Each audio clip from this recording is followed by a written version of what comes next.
नाम सबसे बड़ा पुण्य क्षेत्र है। जहां नाम जापक रहता है वो स्वयं तीर्थ है। तीर्थी कुर्वन्त तीर्थानि। कोई तुम्हारा साथ नहीं देगा। यदि तुम नाम जप करोगे तो निश्चित मैं तुम्हारे साथ हूं। जिसके साथ भगवान है, इसका बाल बांका कौन कर सकता है? चाहे वृद्ध हो या युवक हो, युवती हो या बालक हो, पुण्यवान हो या पापी हो, उत्तम हो या चांडाल हो, ज्ञानी हो या मूर्ख हो, धनवान हो या निर्धन हो, केवल मेरा नाम जप करके देख। अरे तू चिंता का त्याग कर, केवल मेरा चिंतन कर, मैं तेरी सारी व्यवस्था करूंगा। योगक्षेमम वहाम्यहम्। तू नाम ले। जब तक तेरा मन स्थिर नहीं हो रहा, तू नाम पकड़। नाम तेरे पैरों के नीचे से पृथ्वी खिसक जाए या सिर पर आकाश टूट पड़े या सर्वनाश की स्थिति आ जाए, तो मेरा नाम न छोड़ना। तो देखना क्या होता है। जितना ले सकते हो खूब नाम जप करो। श्रद्धा से नाम जप करो या अश्रद्धा से नाम जप करो, अवहेलना से नाम जप करो, कैसे भी निकल जाए जिह्वा से नाम। 13 साल की अवस्था में घर से निकले, कोई साथ नहीं था, यही साथ थे। कहीं फंसने नहीं दिया, कहीं झुकने नहीं दिया, कहीं टूटने नहीं दिया। नाम जापक का सारा भार मैं अपने ऊपर लेता हूं। वर्तमान की हर समस्या का समाधान नाम, और भविष्य तुम्हारा परम मंगलमय। पर नाम वर्तमान में निरंतर जपने का अभ्यास। बड़े बड़े महात्माओं ने भगवान के चरणों का आश्रय लेकर इन विकारों पर विजय प्राप्त की है। अगर आप विकारों का ही चिंतन का बढ़ावा देंगे तो भगवान के चिंतन का कहां स्वाद ले पाएंगे? ये खिलवाड़ का मार्ग नहीं है। आज सब खिलवाड़ शुरू हो रहा है। जिंदगी बर्बाद होती जा रही है, एक एक श्वास हमारी नष्ट होती जा रही है। हम मुक्त होने के लिए चले हैं, भगवत प्राप्ति के लिए चले, वही धंधा व्यापार, वही नौटंकी नाटक। सत्य वस्तु की प्राप्ति के लिए आग तो दिखाई नहीं दे रही। आज का समय ऐसा हो गया, जो जितना अर्थ कमा पावे, भूत बना हुआ अर्थ में लगा हुआ है। बस दिव्यता अपने अंदर भरी है, जो भगवान को अधीन कर ले उसको जागृत करने के लिए समय नहीं है। भेष दिव्यता का है, उद्देश्य हमारा नीच होता चला जा रहा है। वही दुनिया का प्रपंच, यश कीर्ति वाहवाही रुपया पैसा, बस सच्चिदानंद भगवान के लिए जीवन निर्वाह करते हुए पूरा समर्पण कर देना, ये वो मार्ग है भाई। केवल भगवान, केवल भगवान। सुने तो भगवान, देखें तो भगवान, बोले तो भगवान, तो जगत मंगल सातरत्य सातरत्य सा लोकांतारयति। डरने की जरूरत नहीं, संभलने की जरूरत है। पूज्यपाद श्री सीताराम ओंकारनाथ जी महाराज, प्यारे, मुझ में संभव और असंभव इसकी कल्पना भी नहीं है। असंभव को भी संभव कर दे, संभव को भी असंभव कर दे, उसका नाम भगवान है। जो मशकें करें बिरंचिया जा जाए मशकते हैं। ब्रह्मा को मच्छर बना दे, मच्छर को ब्रह्मा। हम उनके दास हैं।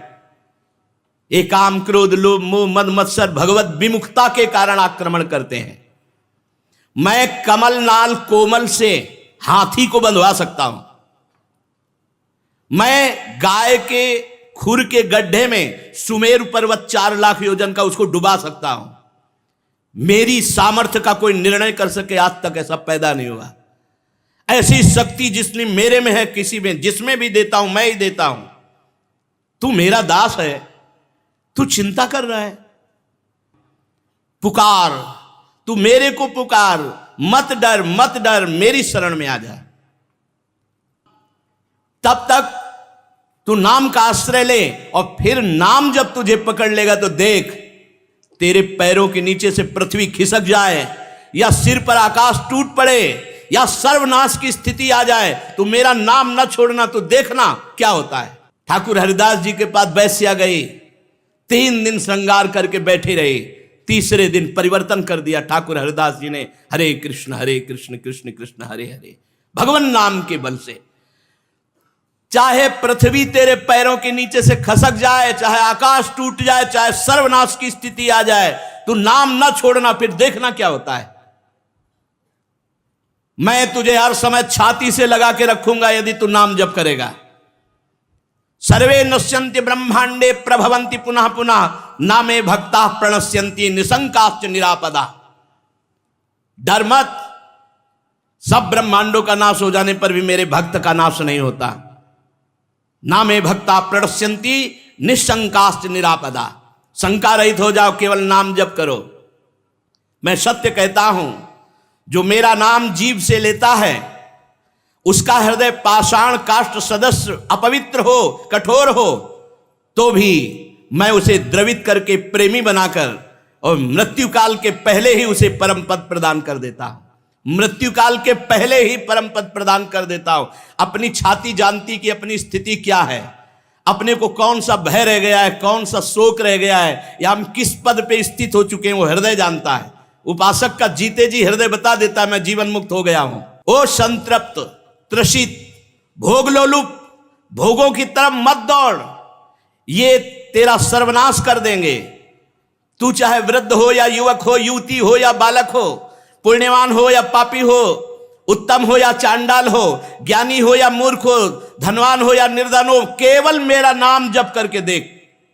नाम समस्त दुखों से तुम्हें दूर कर दूंगा। तुम आनंद सागर में डूब जाओगे। नस नस रक्त प्रवाह में होए नाम धुनि नित्य, राम नाम अंकित रहे अस्थि अस्थि में सत्य। जिसकी जिह्वा पे नाम चलता है, धीरे धीरे कंठ से नाम चलने लगता है, फिर हृदय से नाम चलने लगता है, फिर रोम रोम नस नाड़ी में नाम का प्रवाह। कहां भोगों की जगह रह गई चिंतन की। नस नस में रक्त प्रवाह में नाम की ध्वनि जागृत हो जाती है, हड्डी हड्डी में भगवान का नाम अंकित हो जाता है। इसलिए प्यारे, जितना ले सकते हो खूब नाम जप करो, जितना सुन सकते हो खूब नाम कीर्तन सुनो।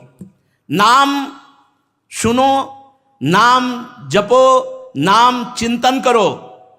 श्रद्धया हेलया नाम रटन्ति मम जंतवः, तेषाम नाम सदा पार्थ वर्तते हृदय मम। श्रद्धा से नाम जप करो या अश्रद्धा से नाम जप करो, अवहेलना से नाम जप करो, कैसे भी निकल जाए जिह्वा से नाम, वर्तमान में तुम्हें सारे पाप नष्ट करके उन्नति प्रदान करेगा। एन केन प्रकारेण नाम मात्रस्य जल्पकाः श्रमं विनैव गच्छन्ति परे धामनि समादरात्। एन केन प्रकारेण, किसी भी तरह से यदि नाम जप हो रहा है, नहीं मन लग रहा फिर भी नाम जप कर रहे हैं, नहीं श्रद्धा है फिर भी नाम जप कर रहे हैं, वो परम धाम भगवान का प्राप्त करता है। अरे प्रीतम, तू भयभीत क्यों हो रहा है? मेरा नाम ले। रोग, शोक, अभाव जो रात दिन तुम्हें जला रहे हैं, तुम केवल तड़प रहे हो चिंता शोक में, कोई तुम्हारा साथ नहीं देगा। यदि तुम नाम जप करोगे तो निश्चित मैं तुम्हारे साथ हूं। जिसके साथ भगवान है वो इसका बाल बांका कौन कर सकता है। सीम की चाप सके को तासु, बड़ रखवार रमापति जासु। 13 साल की अवस्था में घर से निकले, कोई साथ नहीं था, यही साथ थे। कहीं फंसने नहीं दिया, कहीं झुकने नहीं दिया, कहीं टूटने नहीं दिया। बस एक चिंतन, निरंतर भगवदाकार वृत्ति करनी है। मेरा जागृत, मेरा स्वप्न, मेरी सुषुप्त, मेरा स्मरण रहे। भगवान के स्मरण के सिवा कोई भी स्मरण वृत्ति ना रहे। बस एक लक्ष्य, पूरा जीवन निर्वाह ठाकुर जी ने कर दिया। अब आगे की वो जाने। एक जगह भी झुकने नहीं दिया, टूटने नहीं दिया, रुकने नहीं दिया, बढ़ाते ही चले गए। वो कह रहे हैं, ओ प्रीतम, रोग, शोक, अभाव रात दिन में तुझे जला रहे, तू केवल रो रहा है, उद्विग्न है, चिंतायुक्त है, कोई तेरा साथ देने वाला नहीं। मैं हूं तेरे साथ, मेरा नाम जप कर। तन्नास्ति कर्मजम लोके वाग्जम मानसमेव वा यन्न छपेते पापम कलो गोविंद कीर्तनम। संसार में चाहे जितना बड़ा पाप बन गया हो, मन से, वचन से, कर्म से, यदि भगवान के गोविंद नाम का कीर्तन किया जाए, गोविंद गोविंद हरे मुरारे, गोविंद गोविंद मुकुंद कृष्ण, गोविंद गोविंद रथांग पाणे, गोविंद दामोदर माधवेति, कीर्तन मात्र से सारे बड़े से बड़े पाप, चाहे शारीरिक हो, वो मानसिक हो या वाचिक हो, नष्ट हो जाते। तन्नास्ति कर्मजम लोगे वाग्जम मानस में हुआ। इसलिए प्यारे, उठते बैठते, खाते सोते, सुख में दुख में, अभाव में, बाहुल्य में, उपेक्षा में, श्रद्धा से, भक्ति से, अभक्ति से, कोलाहल से, एकांत में, स्वप्न में, जागरण में, केवल मेरे नाम का नियम ले। मैं सत्य प्रतिज्ञा करके कहता हूं, नाम जापक का सारा भार मैं अपने ऊपर लेता हूं। तुझे कुछ चिंता नहीं करनी, कुछ सोचना नहीं, केवल नाम जप करना है। मेरा प्रेम प्राप्त हो जाएगा, सदा के लिए मेरी गोद में बैठेगा, तू नाममय हो जाएगा। तेरी 7 पीढ़ियां पीछे की और 14 पीढ़ियां आगे की, 21 पीढ़ियों का उद्धार कर दूंगा। तस्मान नामानि कौन्तेय भजस्व दृढ़ मानसः नाम युक्त्या प्रियोष्माकम नाम युक्तो भवार्जुन। हे अर्जुन, तू दृढ़ चित्त होकर केवल नाम जप कर। नाम युक्त मेरे प्रिय, मैं नाम से युक्त होते ही तू मेरा प्रीतम बन जाएगा। मैं सबका प्रीतम हूं, तेरा प्रीतम बन जाऊंगा, तू मेरा प्रीतम बन जाएगा। ये कलयुग की कुचाल कुछ भी तेरे को परास्त नहीं कर सकती यदि नाम जप करता है। नाम ले। अरे भक्त, तुझे कोई भय छू सके? मेरे भय से सूर्य तपता है। मैं भय का भी भय हूं, मैं भीषणों का भी भीषण हूं, मैं विपत्तियों का भी विपत्ति हूं और संपत्तियों की भी संपत्ति हूं। तू मेरी शरण में, तुझे भय? अरे मैं अभयदान का व्रत लेता हूं। निश्चय कर, आकाश टूटकर पृथ्वी पर गिर पड़े, प्रलय की महाअग्नि जल उठे, कोटि कोटि वज्रपात हो जाए, तो भी मेरे भक्त का बाल बाका नहीं होता। अरे प्रीतम, तू केवल मेरा नाम जप कर। तापित, त्रसित, क्षुभित, श्रांत, क्लांत, विस्मृत, ऐ मेरे पुत्र, इस संसार रूपी भयावह स्वप्न को देखकर हाहाकार मत कर। रामानंद रस सागर लहरा रहा है। तू नाममय हो जा, पूर्ण का पूर्ण बन जाएगा, शांत को भी शांति प्रदान करने वाले बन जाओगे। आकाश में भी तेरा अवकाश होगा। तू मुझे हर समय देखेगा। आंखों से जलश्रु बहाते हुए तू परमानंद में निमग्न हो जाएगा। केवल नाम जप कर। ब्रह्मांडानि विनश्यन्ति देवा इंद्रादयस् तथा कल्याण भक्ति युक्त मद भक्तो न प्रणश्यति। चाहे देवराज इंद्र का विनाश हो जाए, ब्रह्मलोक का विनाश हो जाए, पर मेरे भक्त का विनाश नहीं होता। वो मेरे ऐसे अमोघ परम पद पर विराजमान होता है। इसलिए सत्य शुद्धि करम नाम, नाम ज्ञान प्रदम स्मृतम, मुमुक्षाणाम मुक्ति प्रदम कामिनाम सर्व कामदम। नाम जप करके जो चाहे तो अंतःकरण की शुद्धि कर ले। नाम जप करके जो जानना चाहता है वो परम तत्व को जान लेता है। नाम मोक्ष पद प्रदान करता है और नाम धर्म अर्थ काम तीनों पुरुषार्थ जो चाहो प्राप्त कर लो। खुला दहाड़ रहे हैं महापुरुष जन भगवान के नाम की महिमा। नाम परम तीर्थ है। जो नाम जप करते हैं उनसे बड़ा कोई पवित्र नहीं है। पवित्र पवित्रो वा सर्वावस्थांगतोपि वहा या स्मरेत पुंडरीकाक्षम सवायाभ्यांतर शुचि। वो बाहर और भीतर से परम पवित्र है जो नाम जप कर रहा है। नाम सबसे बड़ा पुण्य क्षेत्र है। जहां नाम जापक रहता है वो स्वयं तीर्थ है। तीर्थी कुर्वन्त तीर्थानि।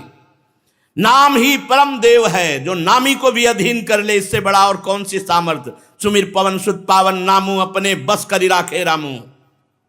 नाम परम तपस्या है। जिनकी जिह्वा पे निरंतर नाम चल रहा उनसे बड़ा कोई तपस्वी नहीं। नाम परम दान है। जो नाम कीर्तन करके दूसरों के कानों में भगवान का नाम पहुंचा रहे हैं उससे बड़े कोई दानी नहीं। नाम परम क्रिया है। जो परमार्थ की उत्तम क्रिया है वो नाम है। श्वास श्वास में नाम जप करना।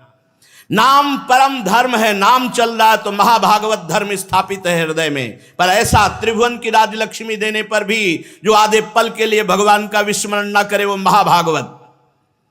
मोक्ष नाम से प्राप्त है। परम भक्ति नाम से जागृत होती है। परम गति नाम से होती है। परम जाप्य और परम सर्वश्रेष्ठ परम पूज्य नाम है।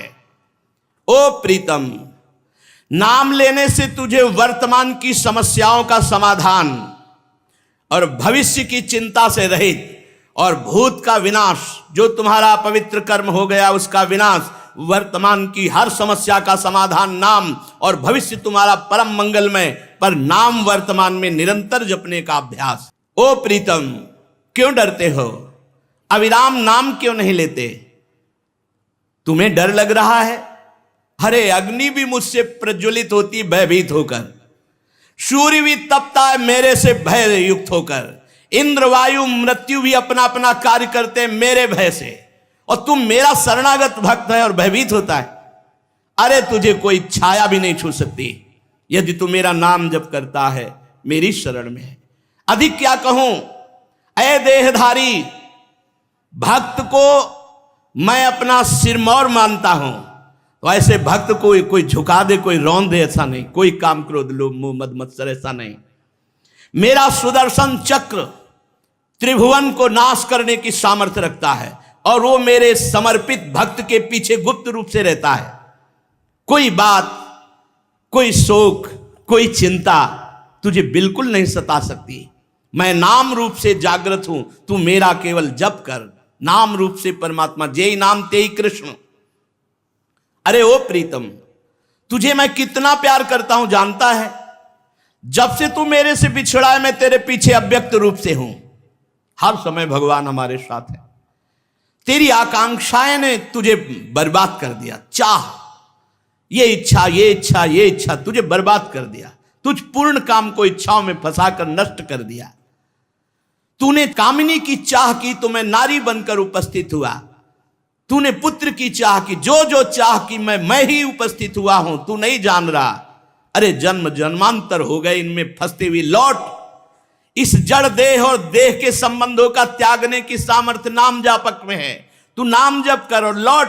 मुझ सच्चिदानंद का आत्मस्वरूप तू है। तू कैसे दुख में फंस गया। नाम चिंतामणि कृष्णो चैतन्य रस विग्रह पूर्णा शुद्धो नित्य मुक्तो अभिन्नत्व नाम नामिनो।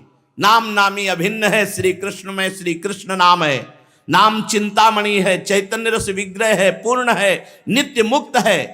और तू नाम जप कर, फिर देख तुझे कैसे आनंद की अनुभूति होती है। जो केवल मेरे नाम का नियम ले लेते हैं, कोई शोक, कोई दुख, कोई ज्वाला, कोई अभाव, कोई संताप उन्हें छू नहीं सकता। छाती हर समय आनंद में उमगती रहती है।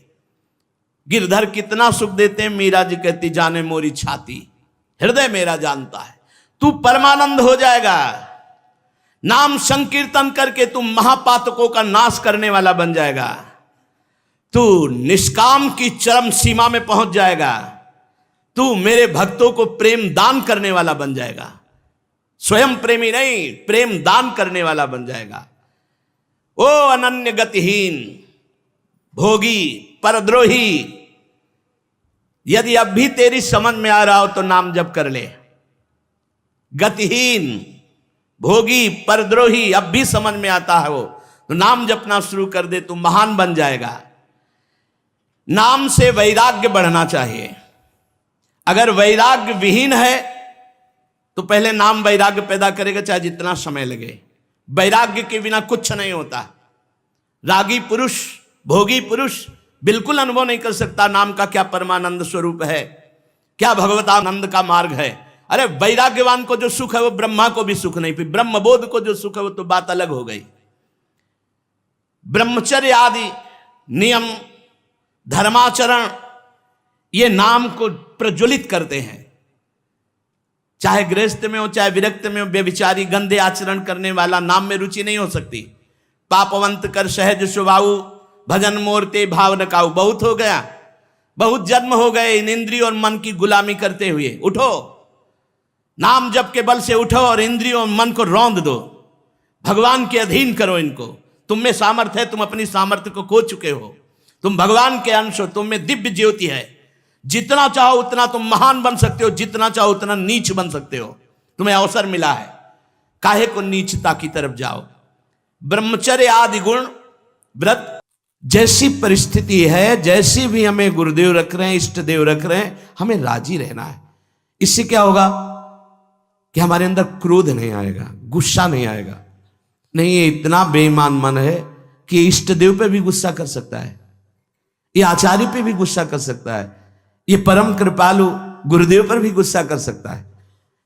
क्रोध वेग सह गए तो वाणी और मन और शरीर के द्वारा जो हिंसा का वेग है उससे बच जाएंगे। फिर कह रहे हैं उदर वेगम, उदर वेग भूख। आप लोगों को तो हमें लगता है कि इस वेग को सहना ही नहीं पड़ता।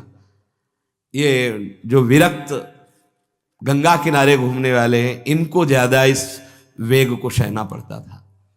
क्योंकि प्रायः कभी ऐसे शाम के समय पहुंचना होता, जब आप गंगा किनारे नहीं रुक सकते तो आश्रम, अब वहां पूछ लिया तो पूछ लिया, नहीं पूछ लिया तो राधे श्याम पढ़े।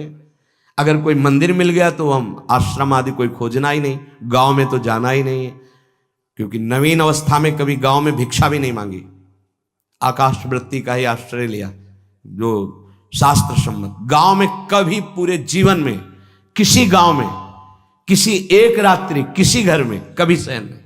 गांव के किनारे मंदिर मिला या कोई आश्रम संत जनों का, वहां भूख के वेग को जो सह जाए तो भजन में बहुत रुचि हो जाती, क्योंकि भजन से चित्त हटेगा तो भूख व्याकुल करेगी, और उसकी व्याकुलता से बचना है तो भजन में लगना पड़ेगा। और आपको सच्ची कहते हैं कि कई कई दिन भोजन न मिलने पर भी शरीर में गंगा जल के कारण कभी कमी महसूस नहीं हुई। जो दूध में पावर है उससे अधिक सामग्री गंगा जल में है। अब वो बहुत से ऐसे नगरों के समीप से गंगा मैया निकली जहां से बड़ी बड़ी फैक्ट्रियों का, तो नहीं, बहुत सुंदर गंगा जल, वो तो सुंदर है ही, था, है, रहेगा। अपने लोग बड़े बड़े ऐसे नाले ऐसे जिससे वो भाव तो है पर वस्तु तत्व तो है, पर जो दृश्य है वो अब गड़बड़ हो रहा है। ऐसे यही बड़ा नाला गिर रहा है सामने जाके, अब वहां ऐसे रज लेके ऐसे लगाओ तो दुर्गंध युक्त निकलेगी, क्योंकि वो ऐसे देखो तो ऐसे पदार्थ बहते नजर आ रहे कि अब ये दुर्भाग्य ही है समय का कि परम पावन गंगा यमुना जैसी नदियां जहां स्नान आचमन और भरपेट जल पीकर परम पवित्र और भगवदानंद में डूबा जाता था, वो भी सौभाग्य छिन रहा है। तो अगर सब सुविधा है तो भी हफ्ते 10 दिन में एक बार इस वेग को सहना तो सीखे।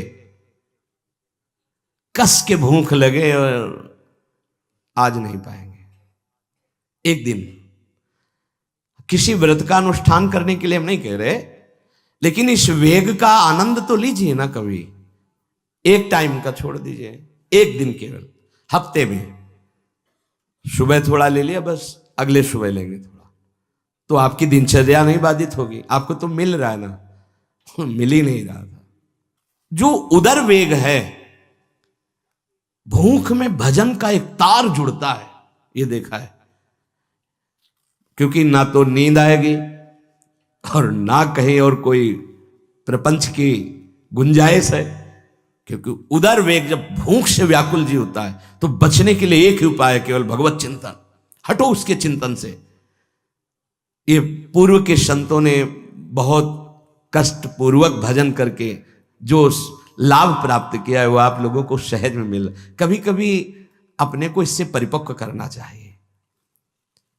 जैसे शास्त्रीय पद्धति में महीना में 2 तो व्रत है ही हैं, 15 दिन में एक एकादशी, 15 दिन में एक एकादशी। वो इसीलिए रखा गया है सार्वजनिक रूप से कि वो संयम को ना कर पाए तो 15 दिन में एक दिन संयम पूर्वक पवित्र भजन। अपने लोग जानबूझकर हफ्ते में एक टाइम छोड़ दें या एक दिन कभी ऐसे, तो उदर वेग को सहते हुए भजन। उदर वेग देख लो, उदर वेग को सहने के लिए तो अगला जो बात कह रहे हैं वो अपने आप सह जाओगे। जैसे क्रोध वेग को सह गए तो हिंसा वेग पर आप शासन कर लेंगे, ऐसे उदर वेग को सह गए तो उपस्थ वेग को सह जाएंगे। उपस्थ वेग कहते हैं जनेन्द्री के कामोपभोग को। जब पेट में भरपेट भोजन ही नहीं है ना तो और कुछ चिंतन ही नहीं रहा। यौवन अवस्था जवानी ऐसे भगवान ने काटी है कि याद ही नहीं रहा कि संसार का कोई सुख होता है। वह एक लक्ष्य ब्रह्माकार वृत्ति कैसे कैसे तत्वबोध हो, बस कठिन से कठिन जहां वैराग्य की भूमिका वहां कूद जाना, उसी में स्थिति में आने की कोशिश करना, देह राग का त्याग करना, ये युद्ध चल रहा था। बड़ी कृपा है। उपस्थ वेग, इसका जनेन्द्री का वेग आता है। जो स्कूल में आदतें जिनकी गंदी हो गई बच्चों की, फिर आगे वो संयम में, उनको बहुत बाधा है। कई ऐसी क्रियाओं से वो जानकारियां रख लेते हैं कि जो अपना सर्वनाश करने के लिए पर्याप्त है। उपस्थ का जब वेग आए तो सहने की सामर्थ्य उसी की आएगी जो उदर वेग को सह जाता है। पक्का। किसी उपासक को देखा बहुत शरीर कृश हो रहा है तो पूछा क्यों, भोजन क्यों नहीं करते, आप ऐसे कैसे हो रहे, पहले तो आप ऐसे नहीं थे, आप तो पहले बहुत स्वस्थ थे, फिर क्यों, का ऐसे नहीं, बताइए क्या, ज्यादा आवश्यकता नहीं है, जीने के लिए बस प्राण पोषण के लिए डाल लेते हैं, क्योंकि जो शांति चाहिए वो तो इतने से ही मिलेगी ना। बहुत सुंदर, बहुत प्रसन्नता है। ठीक है, ठीक चल रहे हो आप, पर इतना पाते रहो कि सीढ़ियां चढ़ उतर ले, इतना पाते रहो कि आपका शरीर काम करे। वो कहा हृदय में बहुत प्रसन्नता है, बहुत सुंदर। संयम में अपने आप को ले आना ये महात्मा का लक्षण होता है, चाहे स्त्री शरीर हो चाहे पुरुष शरीर हो। धन्याति धन्य।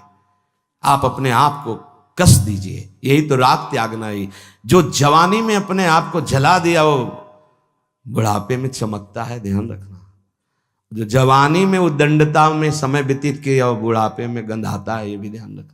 गंधाता वो अंदर जो दुर्गंध के पौधे थे ना, वो सब दुर्गंध फैलाते हैं।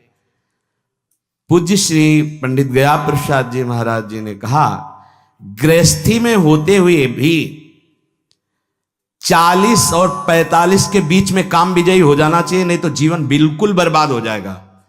जो कुछ गृहस्थ धर्म की सेवा है 40-45 के बीच तक हो जाए, मतलब 20 से 25 से ब्याह हुआ आपका, 40-45 तक लड़का बच्चा, इसके बाद अखंड ब्रह्मचर्य धारण कर लो। 40-45 से संयम में हो जाओ तो तुम्हारा जीवन सार्थक हो जाएगा। पूज्य पंडित गया प्रसाद जी महाराज। बहुत जरूरी है उपस्थ जनेन्द्री के वेग को सहना, पर हर वेग अपने आप में बहुत कठिन है, पर एक दूसरे से इसका तारतम्य है। यदि उदर वेग रसेंद्री को आप शासन में ले लिए तो जनेन्द्री को आप शासन में ले लेंगे, और अगर रसेंद्री को शासन में ले लिया तो जनेन्द्री को शासन में ले सके असंभव, पक्का। और जनेन्द्री रसेंद्री के सब खिलवाड़ चल रहे, तो परमार्थ और भगवत प्रेम प्राप्ति तो सब अभ्यास जिनका भगवदाकार हो गया है, वो विषयान ग्रहणंत मुंचंत हुआ।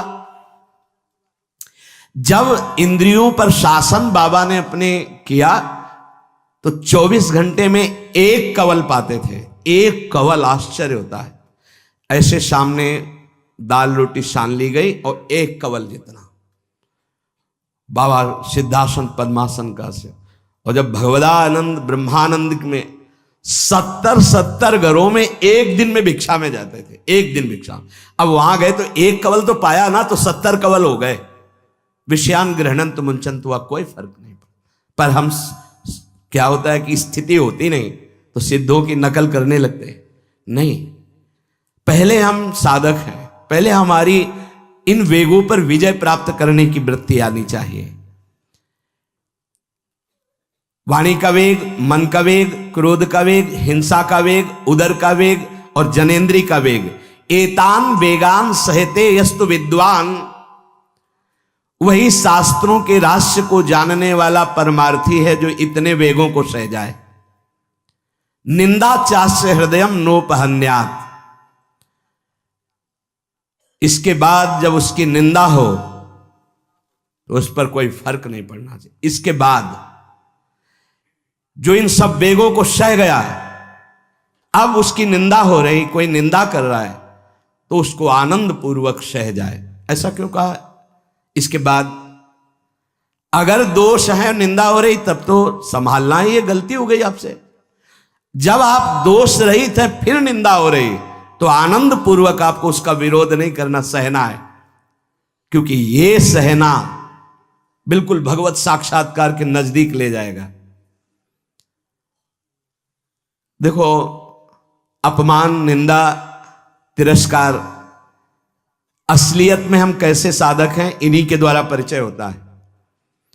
पूज्य स्वामी श्री अनंग बोधाश्रम स्वामी जी महाराज बड़े महापुरुष थे, जिनको स्वयं करपात्री जी महाराज मूर्तिमान ब्रह्म कह के साष्टांग दंडवत करते, दिगंबर रहते थे, नंग धड़ंग, केवल गंगा के ही तट पे। वो महीने 2 महीने में और कहीं नहीं जाते थे। एक बड़े वकील साहब थे, वो भिक्षुकों को रोटी दाल ऐसे रोज बंटवाते थे, उनकी पंक्ति में लगने जाते थे। महीने 2 महीने में एक बार पंक्ति में लगते थे जाके, नंग धड़ंग, अवधूत वेश, जटाएं, और जरूर ऐसी चेष्टा करते थे जिससे उनको धक्का मुक्की लगा दी जाए। तो एक दिन गए, लाइन में खड़े हुए, फिर 2 लोगों को क्रॉस करके आगे लाइन में, फिर आगे लाइन, तो जो नौकर डंडा लिए खड़े थे उन्होंने कहा तुम्हें बार बार मना किया, 1-2 डंडे लगे, फिर आगे जाके खड़े हुए, तो धक्का मारा, पीछे किया। और ऐसा ये महीने 2 महीने में वहां सहने जाते थे। अचानक उस दिन वकील निकले, उन्होंने देखा, अरे स्वामी अनंग बोधास, पता है तुम्हें कौन? साष्टांग दंड। उस दिन से जाना बंद कर दिया। फिर एक दिन गए थे प्रभुदत्त ब्रह्मचारी जी के यहाँ, कहाँ असनी है और कहाँ जोशी, गंगा किनारे पूरी रात चल करके पहुंचे। 2 बजे आवाज लगाई, ब्रह्मचारी स्वामी जी उतरे नीचे, साष्टांग दंड बैठे। उनका स्वामी जी 2 बजे रात, बोले हाँ ऐसे मन आया आ गए, कुछ खाओगे पियाओगे? स्वामी जी, और वो भी परमहंस ब्रह्मचारी जी, बहुत संयमी महापुरुष प्रभुदत्त ब्रह्मचारी। टीन में कुछ आटा रखा, तो बोले स्वामी जी कहो तो रोटी बना दे। बोले हाँ बनाओ। रोटी और नमक ऐसे पाए, जितना टीन में आटा था सब पागल, जो 2-4 किलो जो भी। तो बोले स्वामी जी आटा तो खत्म हो गया। बोले हाँ, भोजन का स्वाद तो साधु ही जानता है। फिर उठे, झूसी से असनी फिर पैदल। हे संतों की मौत, अपमान, तिरस्कार, क्षुधा, हर वेग, ये हमारी कसौटी है। परमार्थ का पथिक चाहे जिस मार्ग का हो। देखो सुदामा जी गृहस्थ मार्ग के कितने उच्च कोटि के, नरसिंह मेहता गृहस्थ मार्ग में कितने उच्च कोटि के। एक कभी तो सौभाग्य ऐसा प्रभु देते जब कोई हमारी निंदा करता है, ये सौभाग्य है, हमें सहने का सौभाग्य मिलता है। कभी तो कोई अपमान करता है जब, तो भगवान से प्रेरित होकर वो सौभाग्य मिलता है। साधक को उस समय चिड़चिड़ा नहीं होना चाहिए, उस समय मुस्कुराना चाहिए कि आज मेरी स्थिति का थर्मामीटर डाला जा रहा है, कैसे हो, नहीं आनंदित है। पर देख लो, प्रशंसा होगी तो चेहरा खिला हुआ गुलाब के फूल की तरह मिलेगा, और निंदा होगी तो ऐसे होगा। ऐसा नहीं होना चाहिए। नहीं करत जे अनसहन निंदक, तीनों पे अनुग्रह कियो। इसीलिए पूज्य बाबा कह रहे कि इसके बावजूद, अर्थात समस्त वेगों को सहन करने के बावजूद तुम्हारी जब निंदा हो और उसको सह जाओ, तब तुम परमार्थ के सूरवीर योद्धा कहे जाओगे।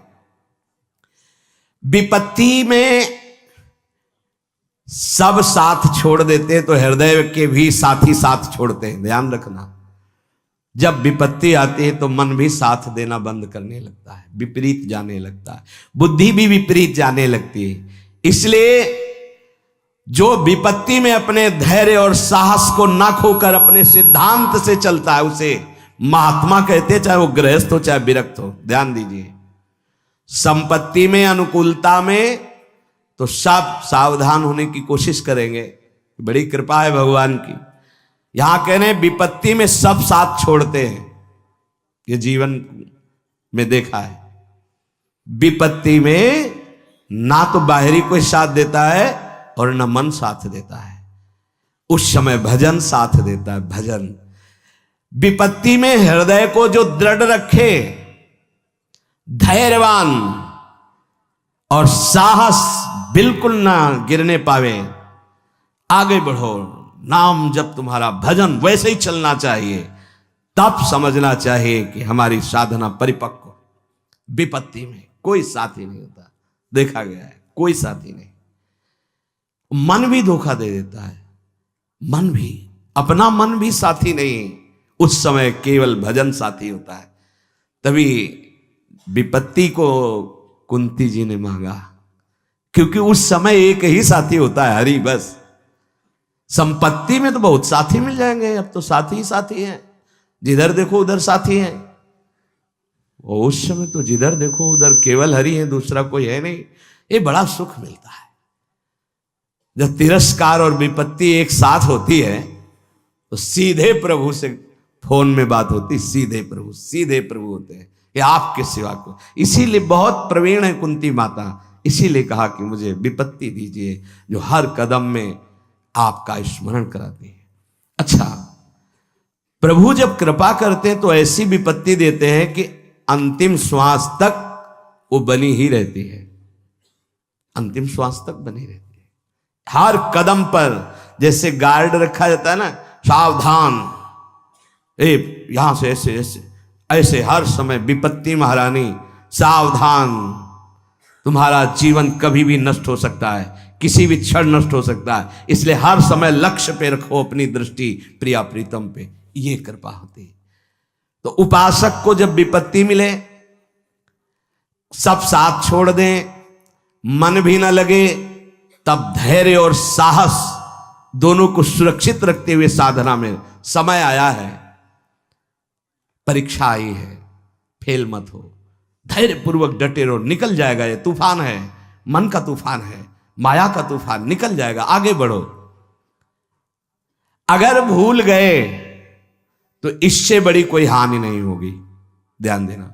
सा हानिस्तन महच्छिद्रम सा चांद्र जड़ मूढ़ता यन्मुहूर्तम क्षणार्धम वा वासुदेवम न चिंतयेत।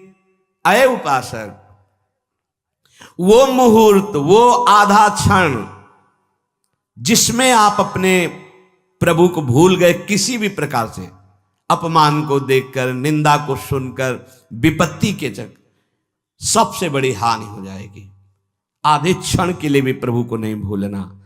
सबसे बड़ी त्रुटि अंधापन, जड़ता, मूर्खता होगी कि उपासक निंदा सुनकर अपमान की परिस्थिति में या विपत्ति में अपने प्रभु को भूल जाए। नहीं, एक क्षण के लिए भी नहीं, ना संपत्ति में भूलेंगे और ना विपत्ति में भूलेंगे। जो उपासक है वो ममता शून्य होता है, इसलिए उसका भजन नहीं रुक सकता। न शरीर पे ममता है, न किसी संबंधी पे ममता है, तो विपत्ति किस पे आएगी? इन शरीरों पर ही तो आती है। विपत्ति किस पे आएगी? संबंधों पर ही तो आएगी। तो उसका भजन क्यों नहीं रुकता? क्योंकि ममता शून्य है। इसीलिए इस ममता पर प्रहार गुरुदेव करते हैं, आचार्य शास्त्र करते हैं। ममता शून्य बनो, अपनी ममता केवल प्रियालाल से, तो भारी विपत्ति में भी हमारी ममता सुरक्षित श्यामा श्याम से, उनका चिंतन चलता है। एक एक कदम पर वो मुस्कुराते नजर आते हैं, जब किसी का सहारा नहीं होता, किसी का भरोसा नहीं होता, कोई अपना नहीं होता है।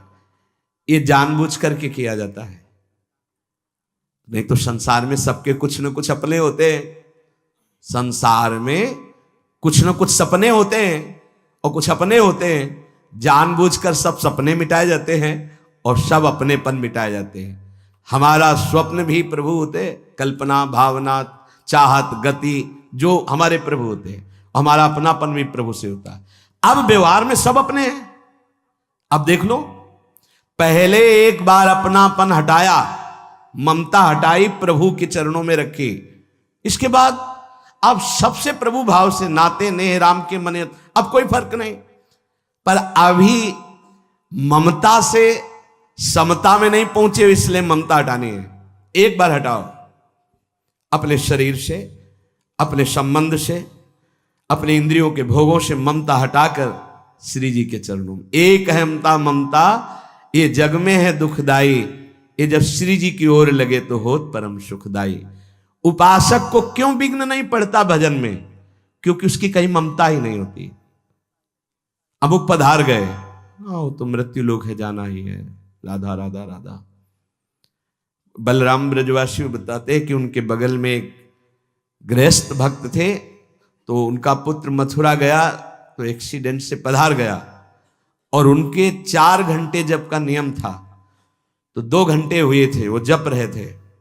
सूचना ही कि आपके पुत्र का एक्सीडेंट हो गया और ऐसा ऐसा, तो उनका है या पधार गया? बोले पधार गया। बोले जब पधार ही गया तो आगे का कार्य आप लोग देखो, 2 घंटा रह गया, पूरा जप हो जाने पर ही हम उठेंगे। पूज्य श्री मुखिया जी महाराज जो इस समय गाते हैं, राधा वल्लभ जी इनके पिताजी, बड़े मुखिया जी कहे, जहां राधा वल्लभ जी के सामने हारमोनियम में ऐसे हाथ रखा और एक बार राधा वल्लभ जी को देखा, आंख बंद की, तो समाज पूरी होने के बाद ही आंख खुलेगी। इतने में सूचना है कि आपके बड़े पुत्र को अग्नि के द्वारा ऐसा, तो शरीर पूरा हो गया। तो बस राधा वल्लभ जी की तरफ देखा, आंख मूंद ली, पूरी समाज करने के बाद ही उठे। क्यों? क्योंकि ममता शून्य है। ममता युगल चरणारविंद में राधा वल्लभ लाल जी की जाने का समय निश्चित है, चला गया। अब हम श्री जी की सेवा में उसका मंगल ही होगा।